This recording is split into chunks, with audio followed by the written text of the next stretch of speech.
আমাদের পলিটিশিয়ানদের মধ্যে একটা বড় পলিটিক্যাল ফোর্স এই ভারতীয় আগ্রাসনের সহযোগী। প্রথম কথা আমি বলতে চাই যে আমাদের যে আজকের টাইটেল আলোচনা, সেখানে আমরা বলছি সমস্যা সংকুল পার্বত্য চট্টগ্রাম। আমি এটাকে সমস্যা সংকুল না বলে এটাকে আগ্রাসনের মুখে পার্বত্য চট্টগ্রাম বলতে চাই। কারণ হচ্ছে বিষয়টা কিন্তু পার্বত্য চট্টগ্রামের সমস্যা না, বিষয়টা একটা ভূ রাজনৈতিক আগ্রাসন। এই বিষয়টি আমাদের প্রথমে উপলব্ধি করা দরকার।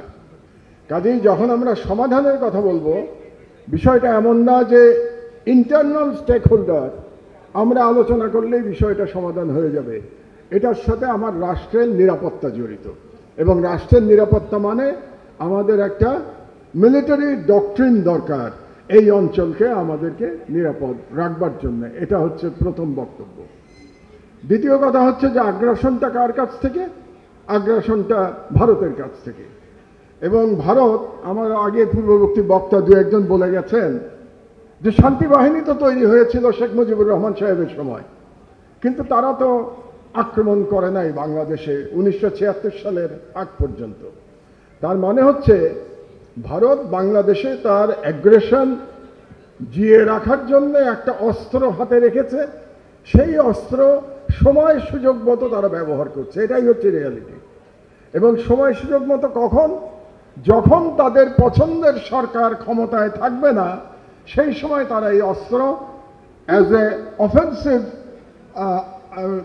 হিসেবে তারা ব্যবহার করবে, তাদের অফেন্সিভ। যেমন আপনাদেরকে পুরনো আর একটা কথা আমি আপনাকে বলতে চাই যে এই যে ভারতীয় অ্যাগ্রেশন, তার সাথে কিন্তু একটা লোকাল গ্রুপ জড়িত আছে। আমি শুধু পার্বত্য চট্টগ্রামের যারা ক্ষুদ্র নৃগোষ্ঠীর মানুষ তাদের কথা বলছি না। আমাদের পলিটিশিয়ানদের মধ্যে একটা বড় পলিটিক্যাল ফোর্স এই ভারতীয় আগ্রাসনের সহযোগী, এবং তার মধ্যে অন্যতম সহযোগী ছিল আমাদের ফ্যাসিস্ট শেখ হাসিনা। এই বিষয়টা আমাদেরকে মনে রাখা দরকার। এবং সেই সম্পর্কেই আপনাদেরকে একটা তথ্য আমি দিতে চাই। আপনারা অনেকে হয়তো জানেন, 1993 সালে বাংলাদেশে ভারতের যিনি হাইকমিশনার ছিলেন, তার নাম কৃষ্ণন শ্রীনিবাসন। তিনি একটা বই লিখেছেন, দ্য জামদানি রেভলিউশন। তো সেই বইতে তিনি লিখেছেন যে তিনি যখন এদেশ থেকে চলে যাচ্ছিলেন বিদায় নিয়ে, তার দায়িত্ব শেষ করে, তখন প্রধানমন্ত্রী ছিলেন দেশনেত্রী বেগম খালেদা জিয়া, এবং শেখ হাসিনা তখন বিরোধী দলীয় নেত্রী। তো তিনি একটা ফেয়ারওয়েল কল করতে গেছিলেন শেখ হাসিনার সাথে।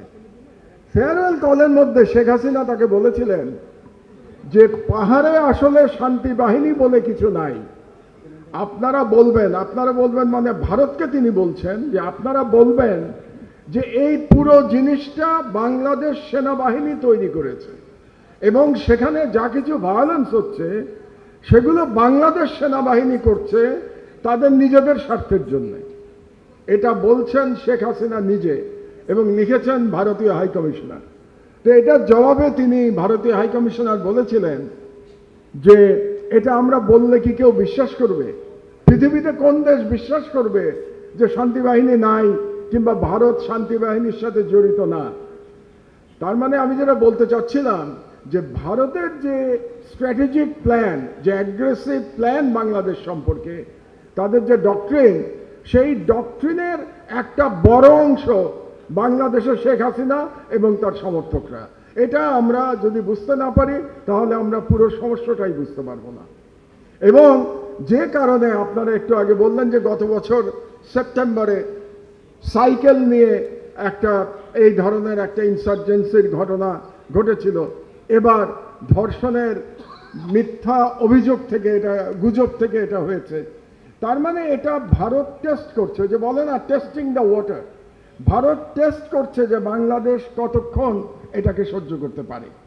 এবং আমরা আশা করছি আগামী 4 মাস পরে বাংলাদেশে একটা নির্বাচন হতে যাচ্ছে, এবং সেই নির্বাচনে যারাই ক্ষমতায় আসুক না কেন, আমি বলতে পারি ভারত তার এই অস্ত্র কিন্তু ব্যবহার করবে। এবং এই অস্ত্র ব্যবহার করতে গেলে আমাদেরকে এ ব্যাপারে সতর্ক থাকতে হবে, বিশেষ করে সেনাবাহিনীকে এ ব্যাপারে সতর্ক থাকতে হবে।